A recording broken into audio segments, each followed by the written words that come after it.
Welcome back to another explainer. Today, we're taking a look at something completely invisible, entirely silent, and yet, well, it's literally sitting right there in your hand. We're talking about the hidden digital forces shaping our daily lives just beneath the glass of our screens. It's what we call the ghost in the machine.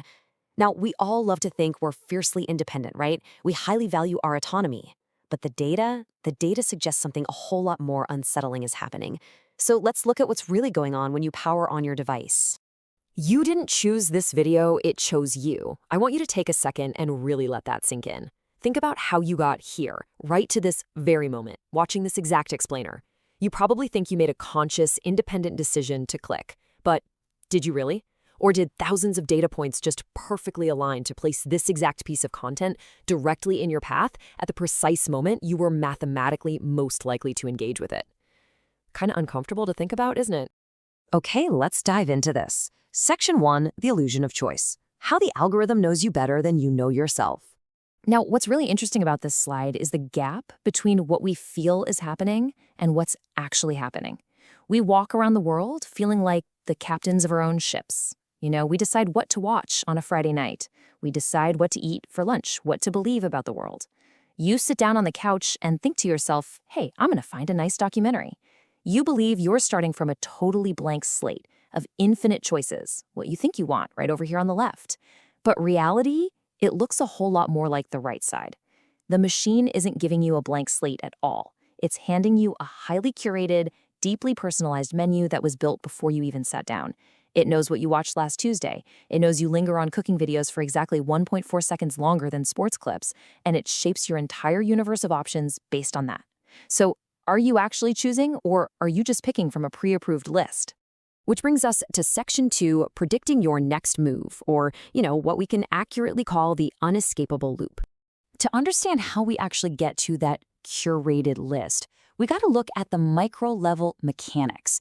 Listen, this isn't magic. It is relentless, hyper-efficient mathematics. Step 1, you scroll. Step 2, the algorithm predicts your next move. It seems entirely mundane, doesn't it? You're just waiting in line for a coffee, mindlessly swiping through a feed. But this is an inescapable cycle. The algorithm, it doesn't sleep. It doesn't take days off. Every single mundane swipe feeds the machine. It logs the exact speed of your scroll, the images that make you pause, the text you just skip right over. And from that absolute mountain of microdata, it builds a predictive model. It doesn't just know what you did, it mathematically anticipates what you are going to do next. You are literally generating the very code that's going to be used to steer your attention 5 minutes from now. Moving on to Section 3, shaping what you consume. Odds before thoughts. So, the crucial point is right here, where the tech crosses a major threshold. We are moving way beyond just a digital diary of your past actions. The algorithm is now functioning as a crystal ball for your physical needs and desires, to the point where ads appear before you even think. I mean, have you ever had that incredibly spooky experience? You feel a slight craving for a burger, you open your phone, and boom, there's an ad for the exact burger joint down the street? It feels like your phone has got to be listening to your conversations, right? But the reality is actually so much more profound. It didn't need to listen to you. It anticipated your consumer habits and intercepted them before your conscious thought even fully formed. It knew, based on your location, the time of day, and your historical digital habits, that you were about to crave fast food. The prediction is literally just that fast. Section 4, silent political influence. The neutral mirror. It's one thing when we're talking about burgers and coffee, but it's an entirely different level of impact when we look at how this shapes our society. The system tracks your continuous engagement, and in return, it serves highly curated content.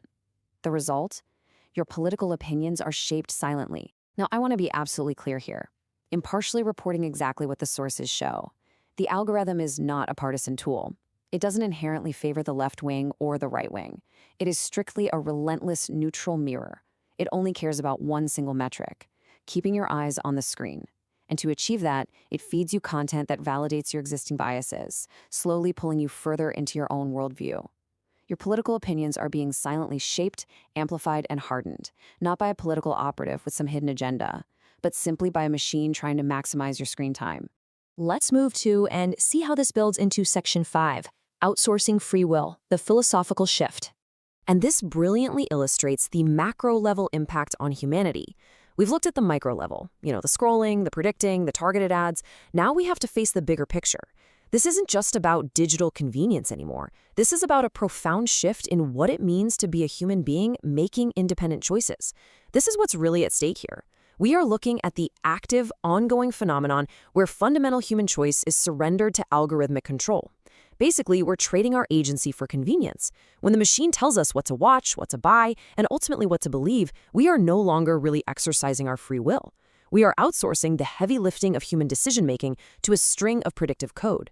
It's a profound loss of agency, just neatly wrapped up in the incredible convenience of a perfectly personalized feed. Which leaves us with one final lingering question. Are you thinking or being thought? The next time you unlock your screen, the next time you feel that irresistible urge to just keep scrolling, ask yourself who is really in the driver's seat. Is it you or the ghost in the machine?